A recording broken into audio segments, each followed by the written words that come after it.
Hello and welcome back to Franklin Covey's On Leadership podcast series. My name is Scott Miller, and as you know, I am privileged each week to serve as your host and interviewer. I'm also the author of numerous books, including the Master Mentor series based on our podcast, published by HarperCollins, where each year I write a book. About 30 of my favorite guests on the podcast, with their permission, I share one transformational insight from each of them. Easy, breezy, fast read, kind of the new chicken soup for your soul. And Master Mentors Volume 2 is available now on Amazon with 30 new mentors, 30 new insights, on our way to 10 volumes in the Master Mentor series. And who knows, maybe today's guest might be agreed to be featured in Volume 4. Her name is Jenna Kutcher. She is an online educator. She hosts what is the #1 marketing podcast in North America called The Goal Digger. She is the author of the new best-selling book, How Are You Really? Joining us from her lake house cabin in upstate Minnesota. Jenna Kutcher, welcome to On Leadership. I was just going to say, you just gave me a new goal, is to get into your book. So we're going to knock this out of the park for your listeners. Well, that was easy, guys. I got another one in. So Jenna, that's awesome. You'll be in good company. Hey, such a pleasure. I got to confess, your podcast, The Goal Digger, is pure gold, no pun intended, but like many idiots, for months, I thought it was called The Gold Digger. I just figured, oh, it's a podcast around, opportunistic people who... No, of course, you're a genius marketer. It's why your podcast is the #1 marketing podcast in America, known as The Goal Digger. Your new book is an absolute treasure. How Are You Really? What I'd like to do, Jenna, would you just rewind a little bit and talk about your story? I'm going to ask you some specific questions about your transition from corporate life to being an entrepreneur and living your passion. But talk a little bit about how you got to where you are. Yeah. Well, there have been many different winding roads that have led to where I am today. And a lot of where I live and see myself today is not what I envisioned for my future. But I grew up in small town Minnesota, went to the same school from kindergarten through 12th grade, went on to a college where I was on the diving team, and subsequently ended up meeting my husband in small town Wisconsin. And I have really noticed this theme in my life where a lot of times I don't necessarily know exactly what I want, but I am moving in a direction away from what I no longer want. And so for my journey, it has unfolded over the last decade as an entrepreneur, as a first-generation entrepreneur. I went from being a wedding photographer to hosting a podcast to teaching courses to speaking and now being an author. And I feel like each wind in the road has just been this inner longing and this deep desire to live a life of intention, but to stay awake to my life, to not miss it. I don't want to hit the end of my life and think those were the good days and I didn't realize it. And so my mission in life these days is to help people wake up to their lives, to be honest, how are they really, and to live their truth out, whatever that looks like. And Jenna, could you ever have imagined that all of that would have culminated in your appearance on this podcast? Never really. In a million years. I know. Beyond my wildest dreams. I know. But we're delighted that you chose to invest in us today. Hey, your book is a masterpiece on many levels. First of all, it's actually physically, tactile, a very different kind of book. It's very heavy. You've actually printed it deliberately, both in hardcover and on paper, a level of paper that allows you to take notes in it and use it as a bit of a journal. It's a very unique type of book in an era where, books increasingly are paperback and they're printed on very thin paper. Tell our audience why you chose quite deliberately, as an expert marketer, to make your book physically different than most every other book we've read or bought recently. So here's a story that I have never shared online. So you get an exclusive, Scott. You're welcome. The paper inside of the book is actually paper that was created at a paper mill that I worked at growing up. Wow. And my dad worked at a paper mill for most of his life. And all of us kids in my family ended up working our summers at the paper mill in order to pay our way through college. And I was a tour guide of a paper mill. Imagine that, Duluth, Minnesota. People come to do tours of a paper mill. At least one a month, right? You had at least one tour a month. I did them weekly, multiple tours a day. And it was on this specific grade of paper that we created called super calendared paper for all of you paper nerds out there. And so it's actually really wild. There have been so many full circle moments, some that we'll talk about in just a bit. But even the cover of my book, I didn't want my face on it because I was even resistant to have it be called a self-help book because the goal was to get somebody back to their self. And so I didn't want my face on the cover of the book. I wanted it to be something different. But even on the back cover of the book, I am wearing a dress from Target Boutique, also known as Target, which we'll talk about. And so there's just been a lot of thoughtfulness in every little piece of the journey, from the way the book feels to the way it looks to the way that it allows you to enjoy it. Jenna, let's dive into some of the stories that you share in your book. There's a particular story that I'd like you to maybe elongate, and it was very relatable for many of us. It was when you were back in a fairly relatable corporate career. Now you are an entrepreneur and a well-known celebrity and podcast host and speaker. There's a story when you were working, I believe, in the human resource division of a company most of us would know had you disclosed the name. We can probably figure it out. And a pivotal moment happened that all of us can relate to.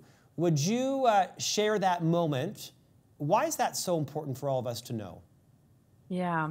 So I remember it like it was yesterday, even though it was over a decade ago. And coming out of college, I was really fortunate to have a job offer. And, you know, coming up in Minnesota and with my parents, my dad worked at the paper mill, my mom was a teacher. We craved safety and security, and you would be a fool to walk away from either of those things. And so having this job right out of college, felt like such a blessing. And I remember I was a few years into this job, and this company was very focused on raising leaders. It was really incredible. I gained so much experience in that realm. And I remember doing a check-in with my boss, and I walk into her office, and it was a female boss, and I sit down. And I noticed kind of in the corner of her desk, there's this picture with these two little blonde kids. I can close my eyes and see them. And I said, you know, I don't hear a lot about your kids. Tell me more about your children. And immediately I could almost like feel this like wall come up. You know, it's something that we don't talk about a lot, but more specifically for women, but for anyone, we're almost expected to play these certain roles, to kind of put on a separate hat. You're a one person at work, one person at home. And I almost felt this shield come up, and I could tell that it was almost a sore spot for her. And she said to me, she said, if I'm lucky, I get home in time to give them a shower and put them to bed. And at that time in my life, I didn't even have a desire to be a mom. And hearing that like pain in her voice, like she quickly changed the subject, got back to this annual review, but it really stood out to me as something where I was like, oh, she's the successful one. She is the corner office. She's the leader. And yet I could see this like piece of brokenness or yearning within her. And in that meeting, she changes the subject and she says, here is your 5-year plan. And it was almost like they were doing a favor for me, saying, and here are the next 5 years of your life. Don't worry about them. And I remember this like visceral feeling of like, whoa, like nobody asked me what I wanted. Nobody checked in and said, where do you hope to be? Nobody asked, like, are you even happy now? Or do you even want more responsibility? And I went back to my office and I sat down and I looked, and there was this picture frame, and it was my fiance at the time, who's my now husband. And I looked at that picture and I thought about that sore spot for her, that yearning, that like knowing that she was spending her life in this office and all she wanted to do was be with these kids. And I looked at this picture of my husband and this cute little mole by his lip. And I just thought to myself, do I want to spend my life having someone else plan it for me and sitting at a desk looking at a picture of the person that I love the most? Or is there a way? Is there something more? Is there a possibility that I can find a way to do life with the actual human, not just with the picture of them?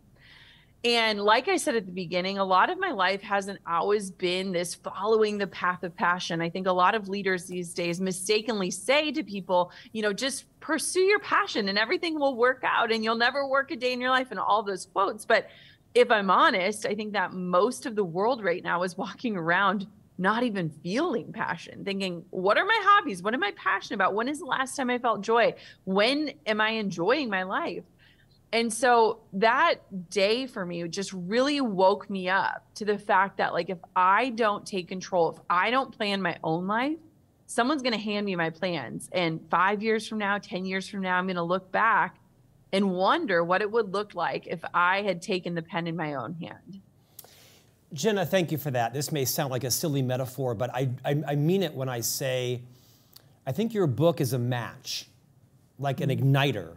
And if someone is looking to solve any of those similar issues that you just talked about in your own life, find your passion, release yourself from someone else determining your 5-year plan, deciding that you don't want to spend just 1 hour at night with your kids if you're lucky, which we all face. As a man who's a dad and a husband of 3 young boys, my wife and I have 3 sons that are 8, 10, and 12.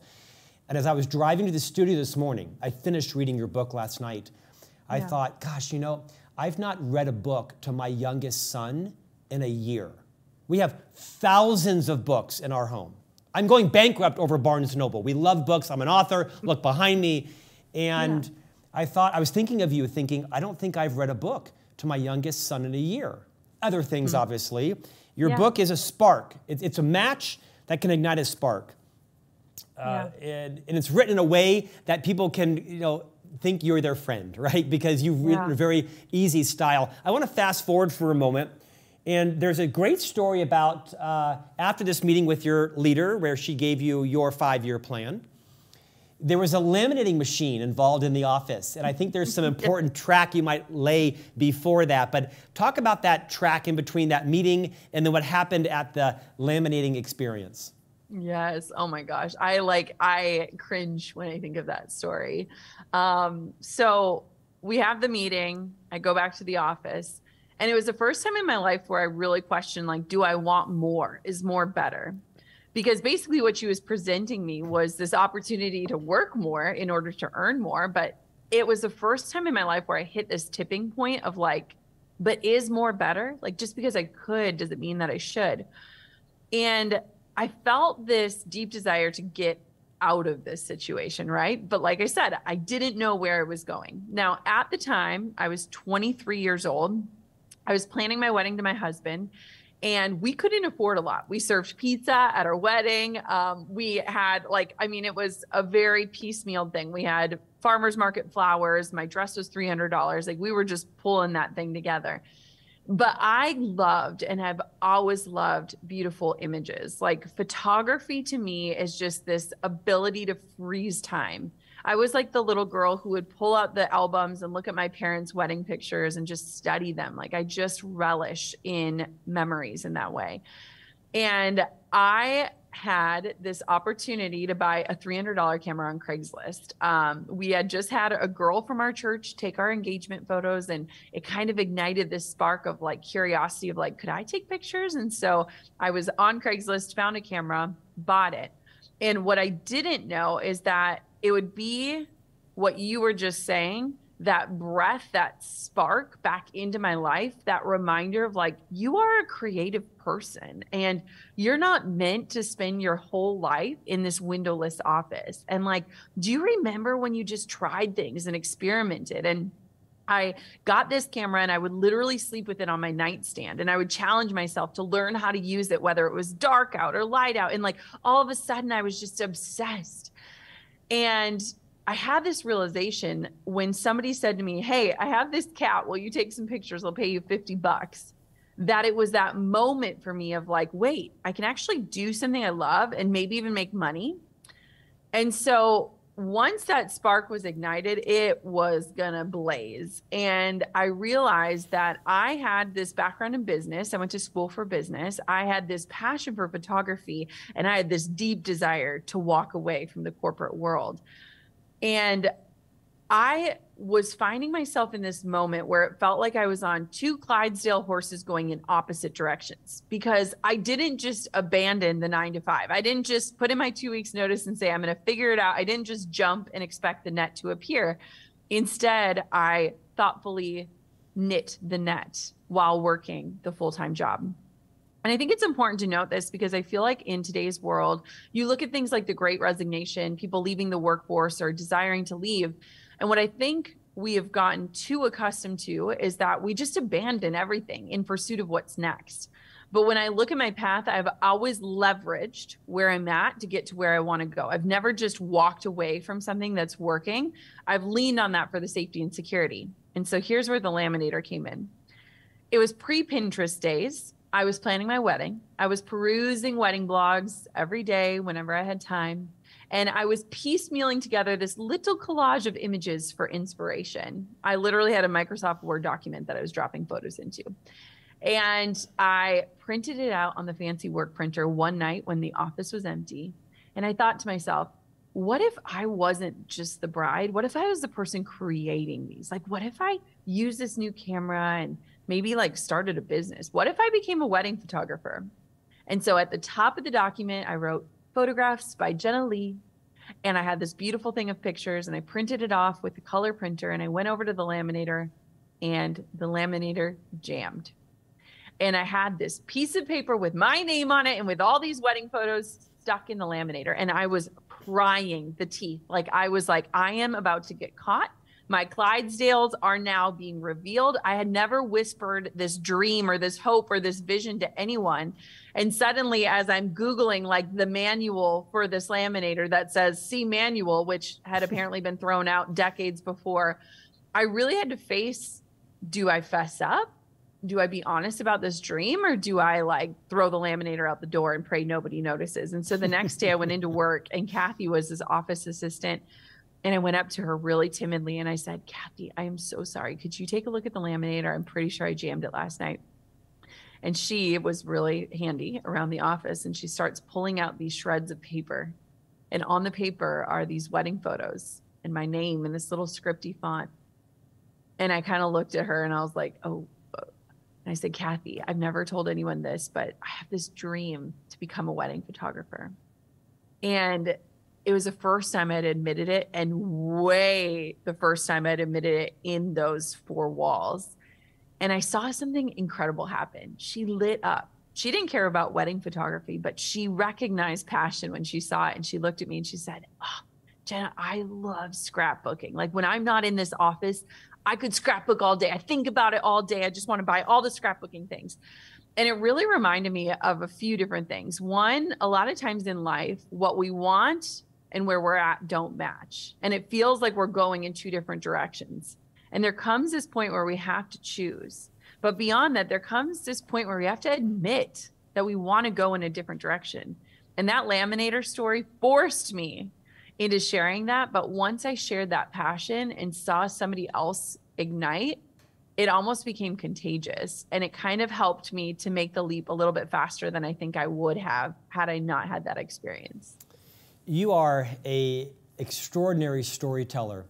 And I want to read a passage from your book and have you kind of tease this all together. Of the many golden nuggets in your book, you write,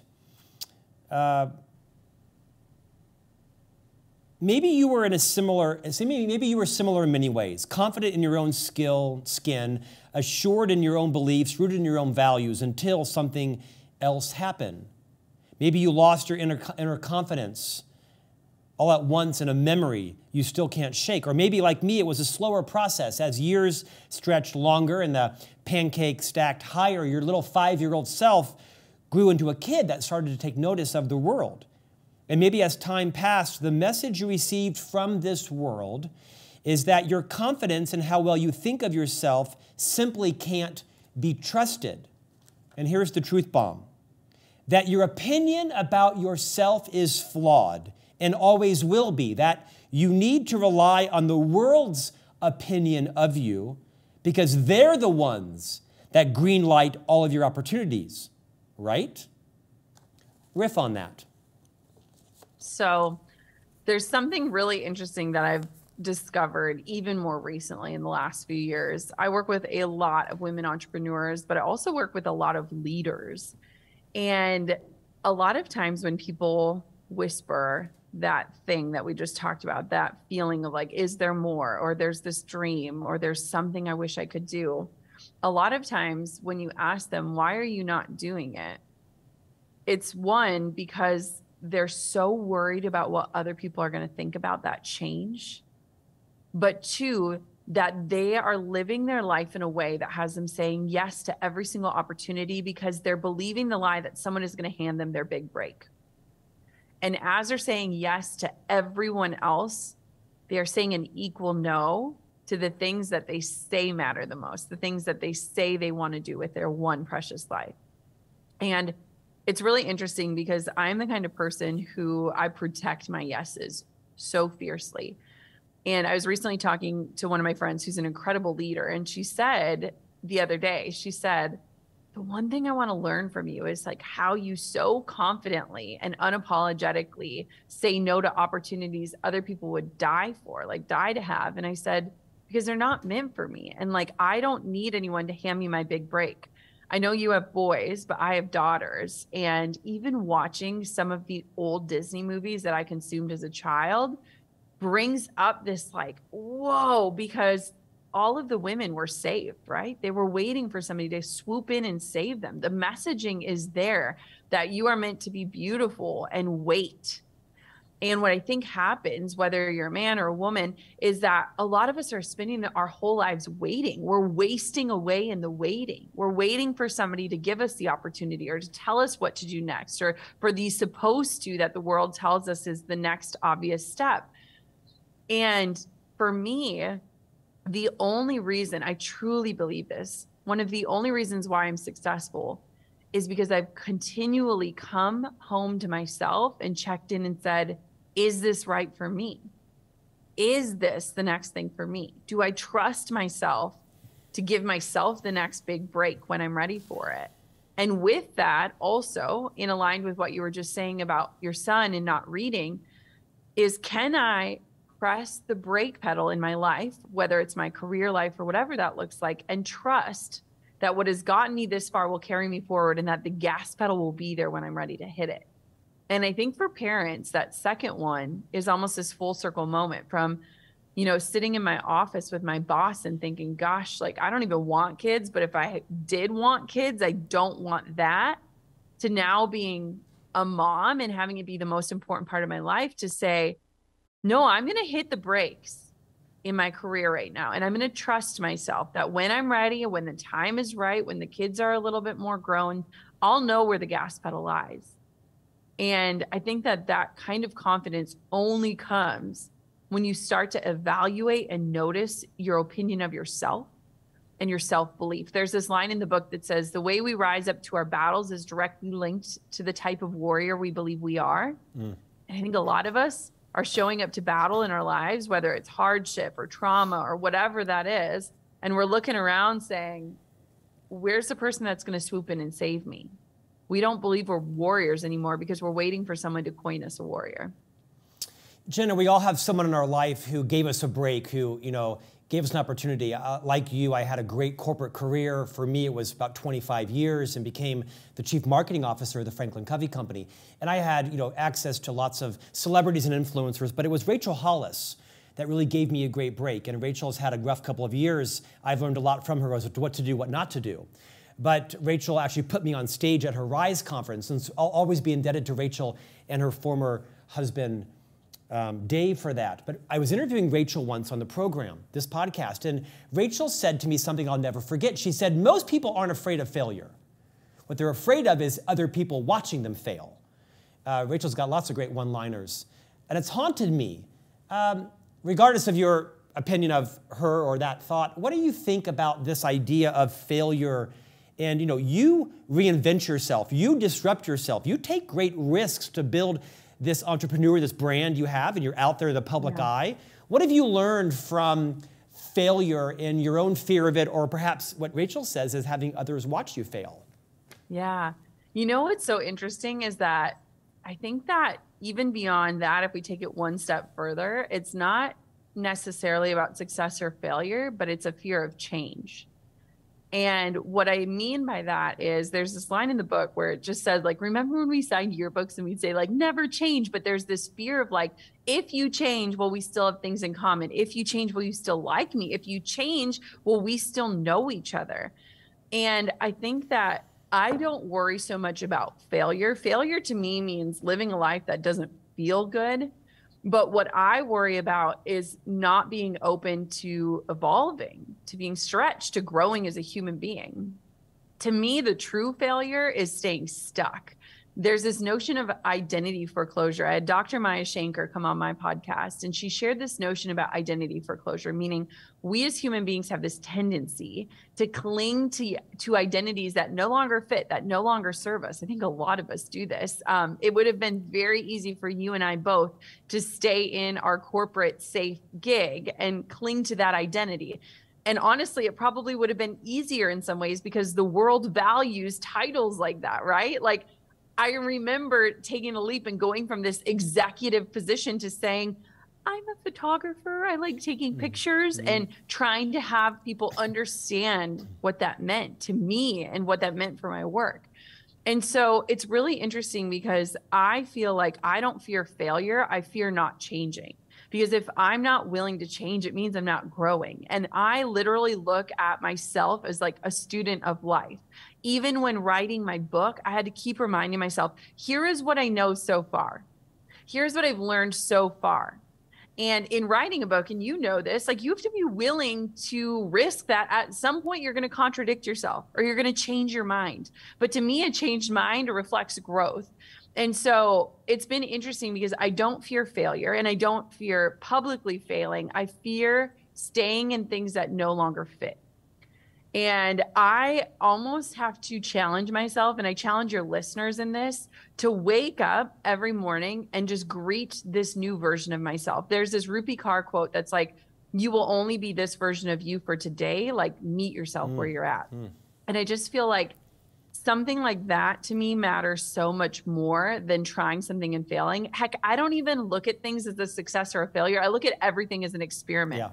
Because when you take away those words of success and failure and you say, this is an experiment that is simply going to yield a result, and that result is going to guide me forward, it takes the like heaviness of it all away. So I look at life as an experiment, and I welcome change, and I usher it in. And I meet myself every day in whatever identity I choose to show up in, and I welcome who I'm becoming. There's this line that I tell my 3.5-year-old every single night, and I hope that if you have children, maybe you'd consider taking it as well. And I always just tell her, I love who you are, but even more than that, I welcome who you're becoming.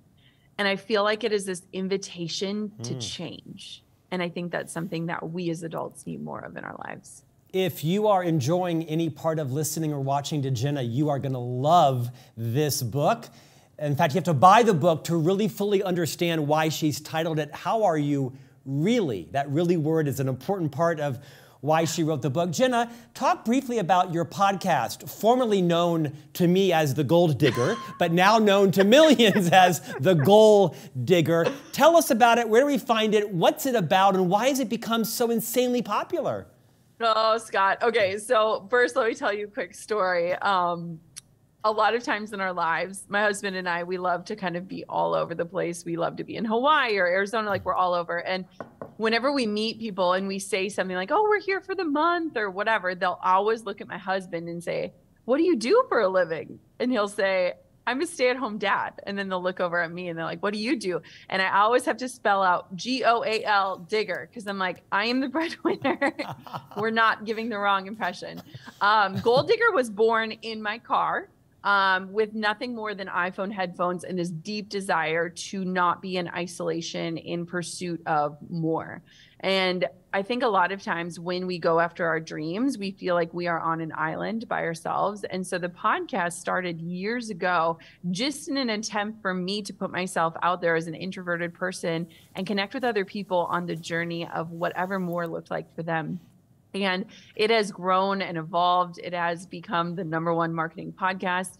And it is a place where there are honest conversations, where we peel back the curtain on leaders that you know and recognize, but also where I teach. I love strategies. I love systems. I love simplifying processes. I love all of those things. And I love them not for the purpose of working smarter so that we can work harder, but in the purpose of working smarter so that we can have more life, so that we can save time, so that we can spend it in the right places.